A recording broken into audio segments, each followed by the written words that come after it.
glasses on today because I'm ready to educate. Today we're going to talk about packing. I'm going to tell you the difference between a checked bag and a carry-on and what can go in either bag. So we're going to start off with checked bags.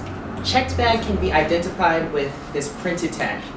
Also matches the little tag that's on the back of your boarding pass. Checked bags are done at the ticket counter. At the ticket counter, you bring your bag up, you get it weighed. It must be under 50 pounds. No excuses. Almost anything can go in your checked bag. However, there are no lithium batteries, nothing sharp, or flammable. That means lighters, no lighters in your bags, no laptops in your bags. Obviously, you don't want your laptops in your bags because they can be damaged. And anything that you cannot bring in your carry-on, as far as lotions, toothpaste, or liquids, they should go in your checked bag. Now, checked bags are good for going on long vacations, where you need to pack a lot of clothes, a lot of underwear, a lot of socks. Great checked bags. Checked bags are also good if you need to pack your lotions. These items can't go in the carry-on bag because they're not under 3 ounces. This, however, can go in your checked bag. Checked bag, big lotions, big liquids, checked bags. Alright guys, now that we're done discussing the checked bag, we're going to move on to my favorite, the carry-on. Great thing about the carry-on is it's used for small trips. If you don't have to pack that many clothes, this is perfect for you. However, the carry-on is not good for those large liquids. So if you like wine, it's not for your carry-on. This one's for your checked bag. However, at CVS and Walgreens, you can purchase these containers. They're 3 ounces. You can fill it up with your shampoos, your conditioners, your lotions, and you can put them in your carry-on. So anything under 3 ounces can be put in your carry-on. Be smaller. I suggest you always bring a carry-on.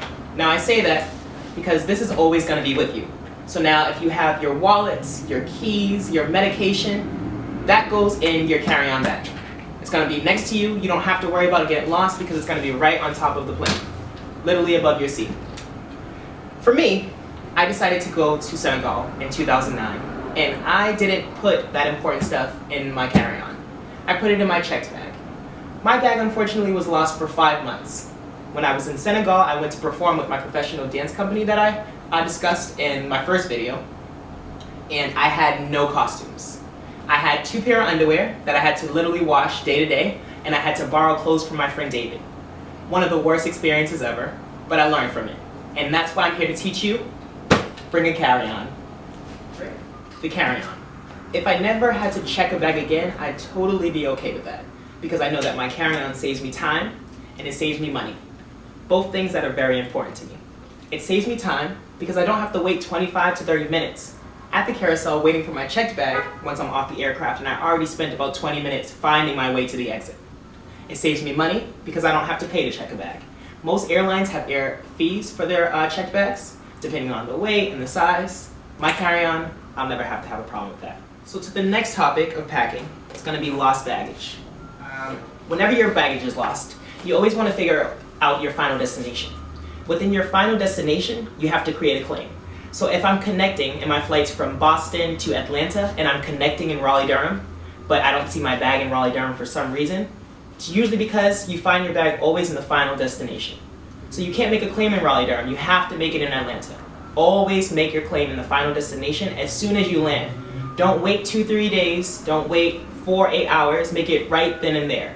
There you give the airline your confirmation that your bag was lost and they don't have to question anything else.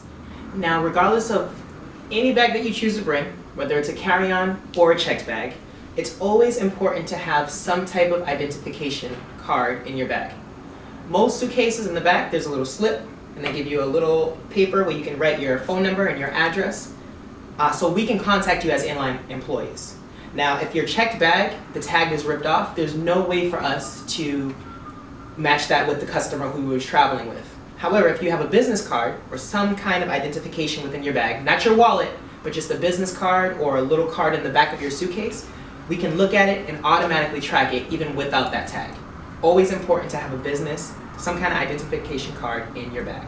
Once you made your claim with the airline, they lost your bag, they do take responsibility.